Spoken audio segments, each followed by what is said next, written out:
Hello everyone, welcome back my new video. तो student, आज मैं आप लोग को इस वीडियो में बताने वाला हूँ क्लास 10 मैथ का चैप्टर नंबर 1 वास्तविक संख्या है। स्टूडेंट, आज मैं आप लोग को इस वीडियो में बताऊंगा ये जो चैप्टर नंबर 1 है वास्तविक संख्या है, इसका बेसिक कॉन्सेप्ट और उसके बाद इसका जितना भी उदाहरण होगा उसको भी हम लोग इस वीडियो में हल करने वाले हैं। ठीक है ना? तो आप लोग इस वीडियो में बने रहिए और वीडियो को अंत तक देखिए। स्टूडेंट, अगर आप लोग इस चैप्टर का बेसिक जान गए तो समझ लीजिए आप लोग इस चैप्टर को एकदम हलवा के जैसे आप लोग उड़ा दोगे। तो गाइज, अगर आप लोग को मैथ में अच्छा नंबर लाना है ना, और मैथ में अगर आप लोग भी चाहते हो 100 में 100 नंबर लाना, तो जो भी आप लोग चैप्टर पढ़ें उसका बेसिक आप लोग को पढ़ना बहुत ज़रूरी है।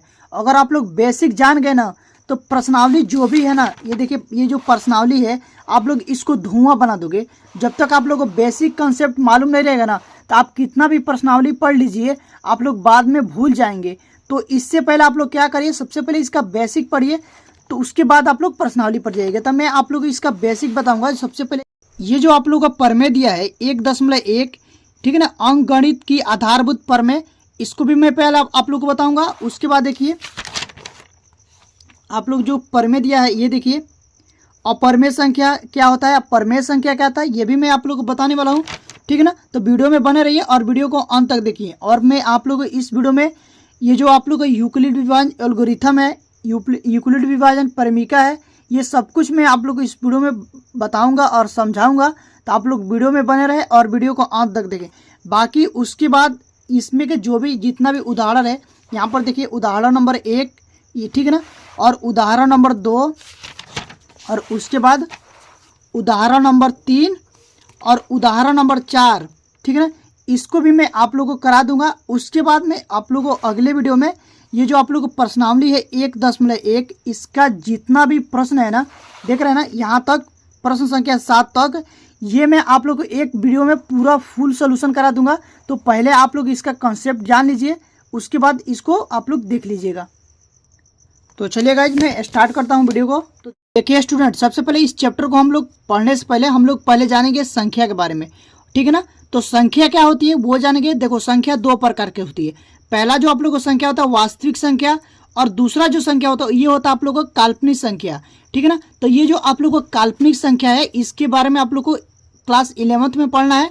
मैं थोड़ा सा इसका बता दे रहा हूँ। देखो, जैसे कि मान लीजिए यहाँ पर संख्या दिया रहेगा x² + 4 = 0। तो ये आप लोग क्या हो जाएगा, यहाँ से हो जाएगा x², और ये जो 4 इधर जाएगा तो क्या हो जाएगा, माइनस में हो जाएगा। ठीक है ना? तो x बराबर आप लोग क्या हो जाएगा, यहाँ पर माइनस में अंडर रूट में हो जाएगा, अंडर रूट चढ़ जाएगा। ठीक है ना? अंडर रूट 5 हो जाएगा। तो इसके बारे में आप लोग को क्लास 11th में इसको आप लोगों को बताया जाएगा। तो अभी हम लोग को पढ़ना क्या है, वास्तविक संख्या। क्या पढ़ना है, वास्तविक संख्या के बारे में पढ़ना है। देखिए, वास्तविक संख्या में पढ़ना क्या क्या है। पहला तो पढ़ेंगे हम लोग प्राकृतिक संख्या, ठीक है। उसके बाद पढ़ेंगे पूर्ण संख्या के बारे में जानेंगे। उसके बाद पूर्णांक के बारे में जानेंगे। ठीक है ना? चौथा आप लोग होगा परिमेय संख्या क्या होता है, इसके बारे में हम लोग जब पढ़ेंगे, और अपरिमेय संख्या के बारे में पढ़ेंगे। उसके बाद पढ़ेंगे भाज्य संख्या, ठीक है। उसके बाद अभाज्य संख्या। इतना पढ़ लेने के बाद देखिएगा, अभाज्य संख्या और भाज्य संख्या के बाद हम लोग पढ़ेंगे अंकगणित की आधारभूत प्रमेय। ठीक है ना? जो कि आप लोगों को प्रमेय 1.1 है, इसके बारे में हम लोग पढ़ेंगे अच्छे से।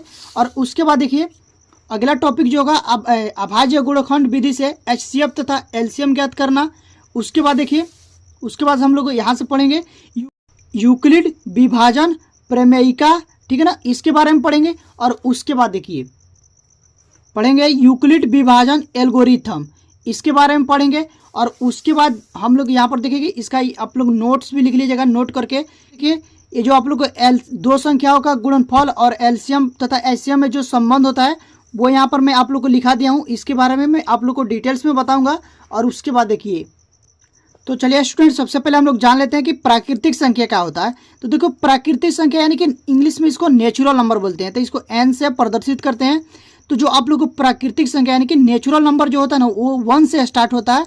1 2 3 4 5 6 7 8 डॉट डॉट डॉट करके अनंत तक जाता है। ठीक है ना? उसके बाद क्या होता है, पूर्ण संख्या। तो पूर्ण संख्या क्या होता है, इसको इंग्लिश में बोलते हैं होल नंबर, यानी कि ये W से इसको रिप्रेजेंट करते हैं। तो ये शॉर्टकट होता है इसका, आप लोग को यहाँ से लिख देगा 0 + n। n का मतलब नेचुरल नंबर यानी कि ऑल नेचुरल नंबर, बाकी उसके बाद इसके आगे क्या जुड़ जाता है 0, यानी कि ये 0 से स्टार्ट होता है। तो ये जो आप लोग को पूर्ण संख्या यानी कि होल नंबर जो होता है ना वो 0 से स्टार्ट होता है, 0 1 2 3 4 5 6 7 ऐसे डॉट डॉट डॉट करके चलता जाएगा। उसके बाद देखिए आप लोग आता है पूर्णांक, जिसको हम लोग जेड से रिप्रेजेंट करते हैं। तो ये आप लोग यहाँ पर देखो 0 यहाँ से होता है और इधर धनात्मक यहाँ से अब जाएंगे 0 ये मध्य में हो गया, ठीक है, 1 2 3 4 5 डॉट डॉट, और इधर आएंगे तो -1 -2 -3 -4, ये आप लोग होता है पूर्णांक संख्या। क्या होता है पूर्णांक।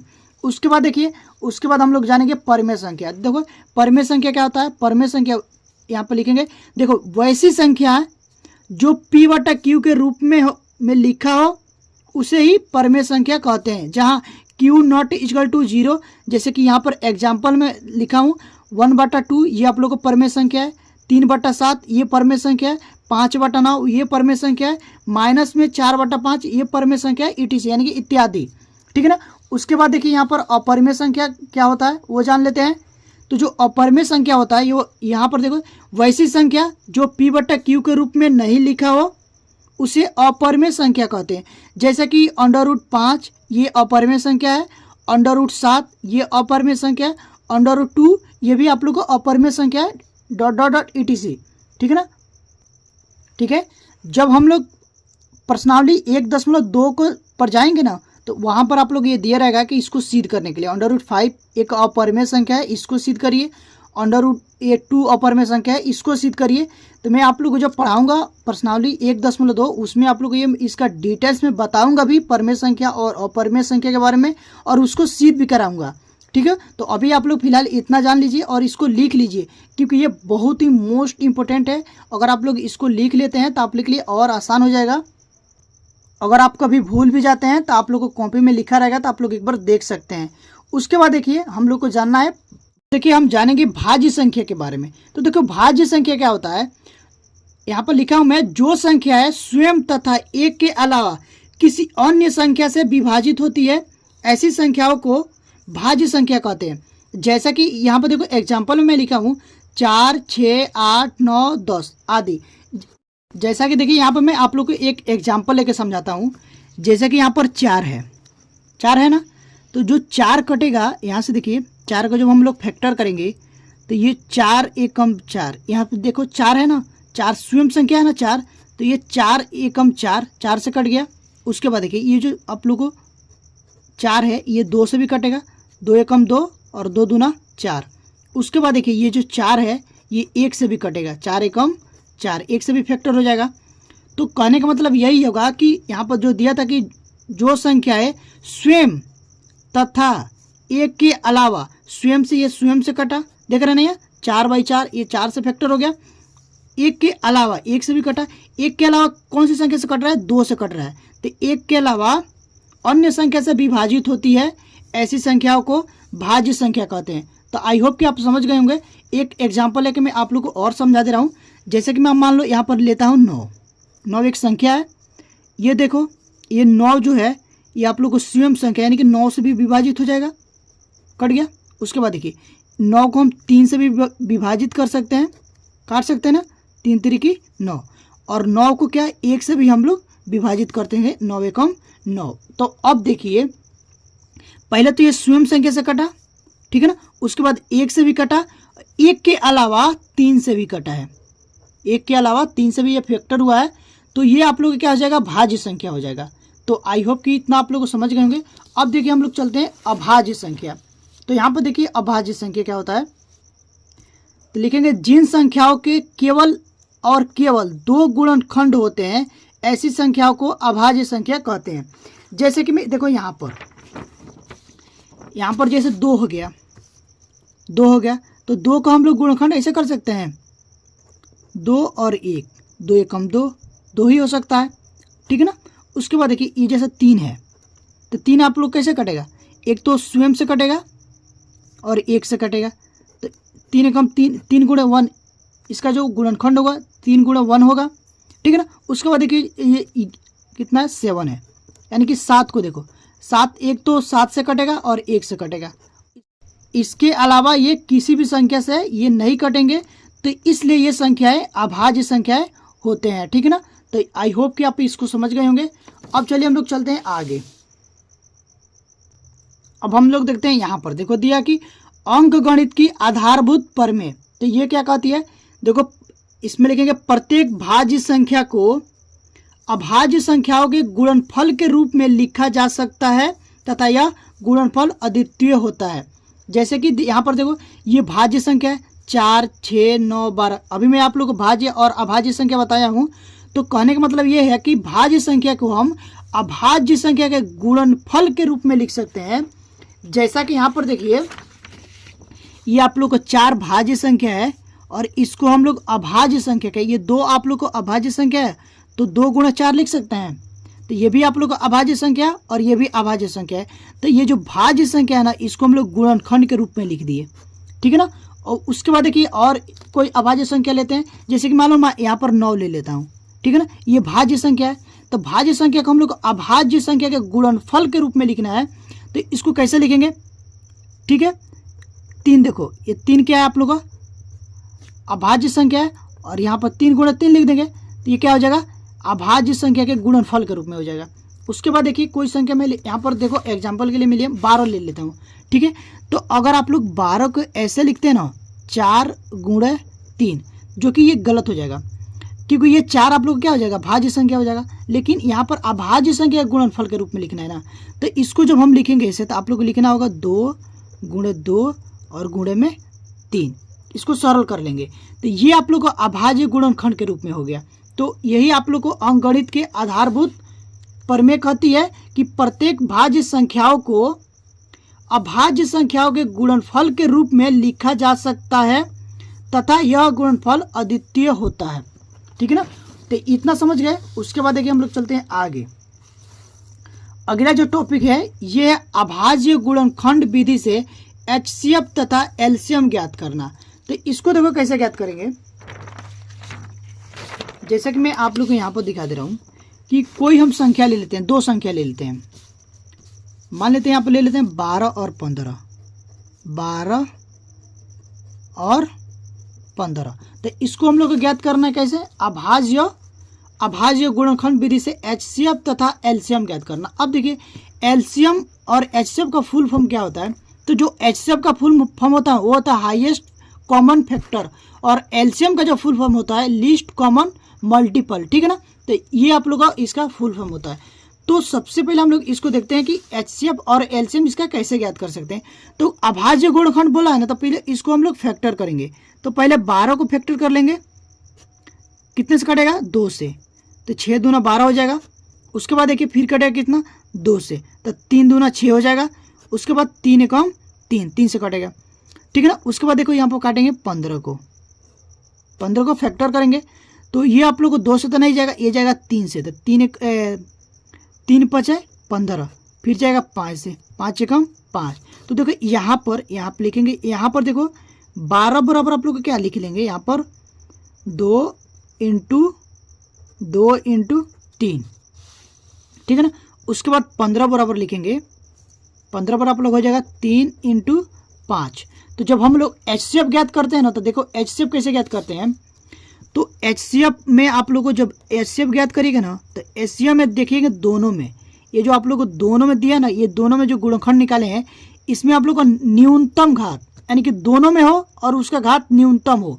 तो इन दोनों में देखो क्या है, एक बार ये है 3, तो जो इसका एचसीएफ होगा ना वो 3 हो जाएगा।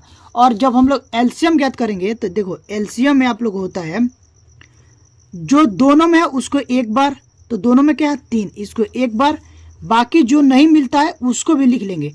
तो यहाँ पर देखो ये नहीं मिल रहा है तो ये हो जाएगा 2 दूना 4 और ये नहीं मिल रहा है आप लोग को 5, तो यहाँ से हो जाएगा 5। तो इसको जब गुणा करेंगे 3 चौको 12 और 12 पचे 60, तो यहाँ पर आ जाएगा 60। अब देखिए स्टूडेंट इसी पर आधारित आप लोग को जो उदाहरण नंबर 2 है यहाँ पर जूम करके दिखा रहा हूँ आप लोगों को। देखो उदाहरण नंबर 2 है वो दिया कि संख्या 6 और 20 के अभाज्य गुणनखंड विधि से एचसीएफ और एलसीएम ज्ञात कीजिए। तो देखिए इसको कैसे ज्ञात करेंगे। तो हम लोग को 6 और 20 का क्या क्या ज्ञात करना है, एलसीएम और एचसीएफ दोनों ज्ञात करना है। तो इसके लिए सबसे पहले क्या करेंगे, ये जो पहला जो 6 दिया है इसको 6 को हम लोग फैक्टर करेंगे, ठीक है।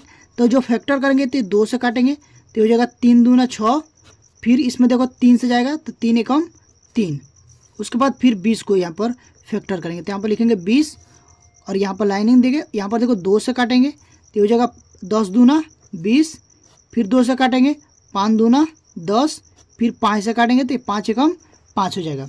तो हम लोग यहाँ पर लिखेंगे, यहाँ पर देखो 6 बराबर आप लोग का क्या हो जाएगा 2 गुणे 3 और 20 बराबर आप लोग हो जाएगा, इसको लिख लेंगे 2 गुणे ये जितना रहता है ना उसको लिख लेते हैं 5, ठीक है ना। और एक को आप लिखो ना लिखो इससे कुछ फर्क नहीं पड़ता, क्योंकि जब आप लोग किसी भी संख्या को 1 से गुणा कराएंगे ना तो उतना ही आएगा। तो आप लोग चाहते हो तो 1 लिख भी सकते हैं, अगर नहीं भी चाहते हैं तो आप लोग नहीं लिख सकते हैं, तो इसके लिए आप लोग को गलत नहीं होगा। तो देखिए इसमें हम लोग जब एचसीएफ ज्ञात करेंगे ना, एचसीएफ, तो एचसीएफ ज्ञात करने के लिए हम लोग देखते हैं दोनों में जो होना चाहिए, यानी कि कॉमन हो, हाईएस्ट कॉमन फैक्टर, ठीक है ना। यानी कि दोनों में देखते हैं तो दोनों में क्या है 2 है तो 2 एक बार लिख लेंगे। अब उसके बाद देखिए इसमें 3 है, इसमें क्या 3 है नहीं है, इसमें देखो 5 है, इसमें 5 है नहीं है, तो ठीक है ना। तो यहाँ पर क्या है 1 है दोनों में तो 1 लिख लेंगे। तो जो इसका एचसीएफ निकलेगा ना वो एचसीएफ आप लोग आ जाएगा 2, एचसीएफ कितना आएगा 2। अब हम लोग ज्ञात करेंगे एलसीएम। तो एलसीएम ज्ञात करने के लिए क्या होता है कि जो दोनों में है उसको एक बार, बाकी जो बच देता है उसको भी लिख लेते हैं। तो दोनों में क्या है 2 तो उसको एक बार लिख देंगे। उसके बाद देखो क्या है 3 है तो यहाँ पर 3 लिख लेंगे। उसके बाद क्या बच रहा है, यहाँ पर एक 2 बच रहा है तो 2 भी लिख लेंगे, और यहाँ पर आप लोग को 5 बच रहा है, ठीक है, तो यहाँ पर लिख लेंगे 5। अब देखिए इसको गुणा करेंगे तो ये हो जाएगा 3 दूना 6, 6 दूना 12 और 12 पचे 60। तो एलसीएम जो आप लोग आएगा वो आ जाएगा 60। एलसीएम कितना आ गया, एलसीएम आ गया 60, ठीक है। तो इस तरह से आप लोग को एलसीएम और एचसीएफ ज्ञात करना है गुणनखंड विधि से। तो आई होप कि इतना आप लोग समझ गए होंगे। अब हम लोग चलेंगे अगले टॉपिक पर, जो कि ये आप लोग को जो अगला टॉपिक है ये यहाँ पर देखो, ये है आप लोग का यूक्लिड विभाजन प्रेमिका, ठीक है। तो देखो ये क्या कहती है कि किन्हीं 2 धनात्मक पूर्णांकों a तथा b के लिए पूर्ण संख्याएं q और r इस प्रकार होगी जहां a बराबर b की प्लस r, जहां ये जो आप लोग को r का मान होगा 0 या 0 से बड़ा होगा और b से छोटा होगा, ठीक है ना। आइए इसका एग्जाम्पल भी देख लेते हैं। जैसा कि देख लिए यहाँ पर 2 संख्या है, ठीक है ना। तो जो बड़ी संख्या उसको मान लो a और छोटी संख्या को b, तो हम लोग इसको इस रूप में लिख सकते हैं कि 4 बराबर, यहाँ से लिख सकते हैं 2 गुणे 2 और प्लस में 0, यहाँ पर इसको लिख सकते हैं ना। यहाँ पर देखिए कैसे मैं आप लोगों को एक एग्जांपल लेकर समझा रहा हूँ। जैसा कि मान लीजिए यहाँ पर 4, 2 और 4 है, ठीक है ना। तो ये जो 4 है आप लोगों को बड़ी संख्या है तो इसको हम लोग a मानेंगे और इसको b मानेंगे, ठीक है। तो देखो जो आप लोग को a होता है तो a बराबर क्या होता है BQ प्लस r, ठीक है ना। तो इसको लिखेंगे कैसे, तो सबसे पहले इसको 4 को यहाँ पर रखेंगे और यहाँ पर 2 से भाग देंगे, ठीक है। तो क्या हो जाएगा 2 दूना 4, ठीक है, यहाँ पर आ गया 0। तो हम लोग यहाँ पर देखो ये आप लोग होता है r, ठीक है ना, और ये आप लोग होता है q, और ये हो गया b, और ये आप लोग हो गया a। तो इसी को जब हम लोग लिखे हैं, यहाँ पर मैं आप लोग बता दे रहा हूँ, यहाँ पर देखिए a बराबर BQ प्लस r, तो यहाँ पर a क्या है 4, b क्या है 2 और q का मान कितना है 2 और r कितना है 0, यहाँ पर प्लस है, ठीक है। तो जब हम लोग हल करेंगे तो ये बराबर हो जाएगा। देखो ये 4 बराबर 2 दूना 4 आ गया ना। तो ये होता है आप लोग का यूक्लिड विभाजन प्रेमिका, ठीक है। तो देखो यूक्लिड विभाजन प्रेमिका क्या बोलता है, किन्हीं 2 धनात्मक पूर्णांकों a तथा b के लिए पूर्ण संख्याएं q और r इस प्रकार होगी जहां a बराबर b की प्लस r, ठीक है ना, जहां ये जो r का मान आएगा 0 या 0 से बड़ा आएगा, ठीक है ना, और b से हमेशा छोटा आएगा। तो यहाँ पर देख लीजिए ये जो आप यहाँ पर देखिए r का मान कितना आया 0 आया। तो अभी मैं बताया आर का जो मान आएगा 0 या 0 से बड़ा आएगा, ये जो आर का मान यहाँ पर आएगा 0 या 0 से बड़ा आएगा, लेकिन बी से हमेशा छोटा आएगा, बी से हमेशा छोटा आएगा। तो बी का मान देखो यहाँ पर कितना है, 2 है, तो बी से हमेशा ये छोटा ही आएगा आर का मान। अब स्टूडेंट हम लोग चलते हैं अगले टॉपिक पर, ठीक है ना। तो स्टूडेंट अगला जो टॉपिक है ये आप लोग का यूक्लिड विभाजन एल्गोरिथम, और ये जो आप लोग का यूक्लिड विभाजन परमिका और यूक्लिड विभाजन एल्गोरिथम एक ही होता है। तो देखो इसमें क्या होता है, यूक्लिड विभाजन एल्गोरिथम यूक्लिड विभाजन परमिका पर आधारित है। इसमें हम दो धनात्मक पूर्णांकों का HCF ज्ञात करते हैं। जैसा कि यहाँ पर मैं आप लोग को एग्जाम्पल लेकर समझाया हूँ। जैसे यहाँ पर देखो 12 और 18 का जब आप लोग निकालेंगे ना यूक्लिड विभाजन एल्गोरिथम से, यहाँ पर देखिए ये आप लोगों ये जो छोटा संख्या इसको B मानेंगे और इसको A। तो जो और देखिए इसमें देखो पहला चरण में ये आप लोग हो जाएगा A और ये B, ठीक है ना। उसके बाद देखिए और ये आप लोग का Q है और ये जो 6 आया है ये आप लोग का R है, ठीक है ना। ये पहला चरण में ये हो गया। उसके बाद देखो दूसरा चरण हम लोग क्या करेंगे, इसको बड़ी संख्या लेंगे, ये 12 को बड़ी संख्या और ये 6 को छोटी संख्या। तो इसमें आप लोग को B हो जाएगा ये 6 और ये जो ये होगा आप लोग का ये 12 हो जाएगा। तो ये यहाँ पर देखो ये जो आप लोग का Q का मान है ये 2 आएगा और R जो आया ये 0 आया। तो यहाँ पर जब 0 आ जाए ना तो समझ लीजिएगा उसके ऊपर वाला आप लोग को HCF हो जाएगा, ठीक है ना। तो यहाँ पर आप लोग लीजिएगा पहली चरण और दूसरी चरण में आप लोगों को जब सवाल हल कराऊंगा तो उसमें आप लोग को डिटेल्स में बताऊंगा और वहाँ से आप लोगों को क्लियर हो जाएगा। पहले मैं आप लोग को ये छोटा कॉन्सेप्ट बता रहा हूँ, इसको आप लोग जान लीजिए। और उसके बाद देखो HCF और LCM में जो आप लोगों को संबंध होता है कि दो संख्याओं का गुणनफल, नोट करके लिख लीजिएगा कि दो संख्याओं का गुणनफल होता है LCM गुणा HCF। जैसे कि पहला संख्या गुणा दूसरी संख्या बराबर आप लोग को LCM गुणा HCF, इसको आप लोग को लिख लेना है क्योंकि ये 2 नंबर में आता है और बहुविकल्पी में कई बार पूछा गया है। तो इसको आप लोग को अच्छे से तैयार करिएगा और इस पर काफ़ी सवाल भी आप लोग को आएंगे इस चैप्टर में, ठीक है ना। अब देखिए स्टूडेंट इसका जितना भी टॉपिक है हम लोग इस चैप्टर का वास्तविक संख्या के जितना भी टॉपिक है उसको पढ़ लिए हैं। अब हम लोग चलते हैं उदाहरण पर। तो देखिए इस अभी मैं आप लोग को 2 नंबर उदाहरण अभी बताया हूं और उसके बाद देखिए अभी हम लोग 1 नंबर उदाहरण देखते हैं।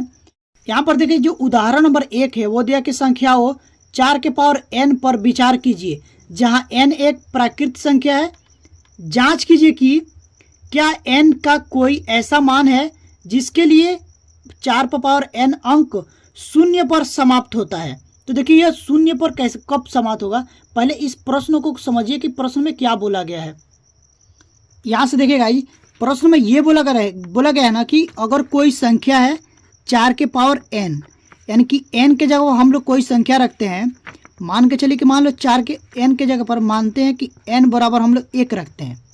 तो जब n बराबर 1 रखेंगे तो 4 का मान कितना आएगा, 4 आएगा, ठीक है। जब हम लोग वो भी प्राकृत संख्या रखना है, अगर हम 4 के पावर 2 रखते हैं तो कितने आएगा, 4 चौको 16 आएगा, ठीक है। उसके बाद देखिए फिर 4 के पावर हम 3 रखते हैं तो ये आप लोग आएगा 4 गुणे 4 यानी कि 4 चौको 16 चौको 64 आएगा, ठीक है। उसके बाद देखो क्या आएगा, 4 के पावर जब हम 5 रखेंगे तो कितना आएगा, 64 चौको तो ये जगह 4 चौको 16 हासिल 1, 4 छः 24 और 24 1 25, 256 आ गया। तो आप लोग नोटिस किए होंगे कि देखो पहले 4 आया, उसके बाद फिर 6 आया, आखिरी में और अंत में ही बोला है। प्रश्न में क्या बोला है देखो कि क्या वो समाप्त होगा, समाप्ति अंक क्या है, यही है। जैसे कि इसका जो समाप्ति अंक क्या है 4 है, ये समाप्ति अंक क्या है 4 है, और यहाँ पर जो समाप्ति अंक क्या है 6। तो अब दो क्या आ रहा है, 4 आएगा फिर 6 आएगा फिर 4 आ गया फिर 6 आएगा, ऐसे ही फिर यहाँ पर 4 आएगा, आखिरी का जो अंक होगा फिर यहाँ पर आखिरी का अंक 6 आएगा, फिर यहाँ पर 4 आएगा, ऐसा आप लोग को चलता जाएगा। तो ये कोई भी संख्या पर 0 पर समाप्त नहीं होगा। जैसा कि मान लीजिए कि कोई संख्या में यहाँ पर मैं आप लोग को समझा दे रहा हूँ कि जैसे कि ये 10 है ना, तो इसका जो आप लोग को गुणनखंड होगा ये 2 गुणे 5 होगा, 5 होगा ना, 5 दूना 10। अगर मान लो कोई संख्या हम 20 लेते हैं तो 20 को हम लोग ऐसे लिख सकते हैं, 2 दूना 2 पचे 10 और 5 दूना 10 दूना 20। तो ये भी आप लोग को ये 2 गुणे 5 आया, ठीक है ना। अगर मान लो संख्या कोई संख्या 50 लेते हैं तो इसको हम लोग ऐसे लिख सकते हैं, 2 गुणे 5 और गुणे में 5 दूना 10, 10 और फिर यहाँ पर लिख सकें 5, 10 5 50। तो ये इसमें भी देखो आया। तो इससे आप लोगों को मालूम होगा कि अगर कोई संख्या 0 पर समाप्त तभी होगी जब उसके गुणनखंड 2 गुणे 5 के रूप में होंगे। कम से कम एक बार 2 और 5 उस गुणनखंड में आना ही चाहिए। जैसे कि मान लीजिए हम लोग 4 को गुणनखंड करेंगे तो इसमें क्या आएगा, 2 गुणे 2 आएगा, ठीक है ना, जो कि आप लोग ये 2 गुणे 5 के रूप में नहीं है। तो ये कभी भी 0 पर समाप्त नहीं होगी। कोई भी संख्या लो, ये इसका कोई भी प्राकृत संख्या 0 पर समाप्त नहीं होगा, ठीक है। अब देखिए इसको हल कैसे करना है वो आप लोग जान लीजिए। तो सबसे पहले यहाँ पर देखिए, यहाँ पर मैं लिख लिया हूँ फटाफट ताकि आप लोग को टाइम जाया ना जाए यहाँ पर लिखने के लिए। तो देखो ये प्रश्न में बोला था कि संख्याओं 4 के पावर n पर विचार कीजिए कि जहाँ n एक प्राकृत संख्या है, जहाँ जांच कीजिए कि क्या n कोई ऐसा मान है जिसके लिए 4 के पावर n अंक 0 पर समाप्त होता है, ठीक है ना। तो इसको जब हम लोग हल करेंगे तो यहाँ पर लिखेंगे कोई भी संख्या 0 पर तभी समाप्त होती है जब उसके अभाज्य गुणनखंडों में 2 तथा 5 अनिवार्य रूप से हो। अभी मैं आप लोगों को बताया। अब देखिए यहाँ पर 4 का जब गुणनखंड किया गया तो कितना आया, 2 गुणे 2 आया, ठीक है, जो कि ये 5 गुणे 2 के रूप में नहीं है। तो यहाँ पर लिखेंगे यहाँ 4 के अभाज्य गुणनखंडों में 5 नहीं है, अतः 2 तो है लेकिन 5 नहीं है। तो लिखेंगे अतः n का कोई भी प्राकृत मान ऐसा नहीं है जिसके लिए 4 के पावर n 0 पर समाप्त हो सके, ठीक है। तो इस तरह से आप लोगों को ये वाले प्रश्न को लिखना है और इसको हल करना है, ठीक है ना। तो इतना आई होप कि आप लोगों को समझ में आ गया होगा। उसके बाद देखिए, अब देखिएगा यहाँ पर उदाहरण नंबर 3 को हम लोग देखते हैं। तो उदाहरण नंबर 3 यहाँ पर देखो क्या कर रहा है कि अभाज्य गुणनखंड विधि द्वारा 96 और 404 का HCF ज्ञात कीजिए, फिर इनका एलसीएम भी ज्ञात करिए, ठीक है ना। तो इसको देखो हम लोग कैसे ज्ञात करेंगे। सबसे पहले देखिए यहाँ पर बोला है अभाज्य गुणनखंड विधि से ज्ञात करने के लिए। तो सबसे पहले हम लोग क्या करेंगे, वो जो संख्या दिया आप लोग को दिया है 96 और 404 का अभाज्य गुणनखंड विधि द्वारा एलसीएम और एचसीएफ ज्ञात करना है। तो सबसे पहले 96 को फैक्टर कर लो। 96 को फैक्टर करेंगे तो इसको 2 से काटेंगे तो हो जाएगा आप लोगों को 48 दूना 96, फिर 2 से काटेंगे तो हो जाएगा 24 दूना 48, फिर 2 से इसको काटेंगे तो हो जाएगा 12 दूना 24, फिर 2 से काटेंगे 6 दूना 12, फिर 2 से काटेंगे 3 दूना 6, ठीक है। अब फिर जाएगा 3 से, 3 एकम 3। और अब उसके बाद ये जो 404 है इसको भी फैक्टर करेंगे। यहाँ से लिखेंगे 404 और इसको 2 से यहाँ पर काटेंगे तो देखो 4 एकम 2 एकम 2 0, 2 एकम 2, तो 2 से 202 बार में गया, ठीक है। फिर 2 से काटेंगे तो यहाँ से हो जाएगा 2 एकम 2 0, 2 एकम 2। अब ये कितना से जाएगा, डायरेक्ट आप लोग को 1 से कटेगा तो यहाँ से हो जाएगा 101 एकम 101। तो यहाँ पर हम देखो लिखेंगे यहाँ 96 बराबर आप लोग हो जाएगा, 96 को देखो गुणनखंड के रूप में लिखेंगे तो 2 कितना बार है, 1 2 3 4 5, तो 2 को लिखेंगे यहाँ पर 2 गुणे 2 गुणे 2 गुणे 2 गुणे 2 5 बार, 1 2 3 4 5। उसके बाद क्या है 3, यहाँ से 3 लेंगे, ठीक है, 3 लिख लेंगे। उसके बाद देखिए फिर हम लोग यहाँ पर लिखेंगे 404 का।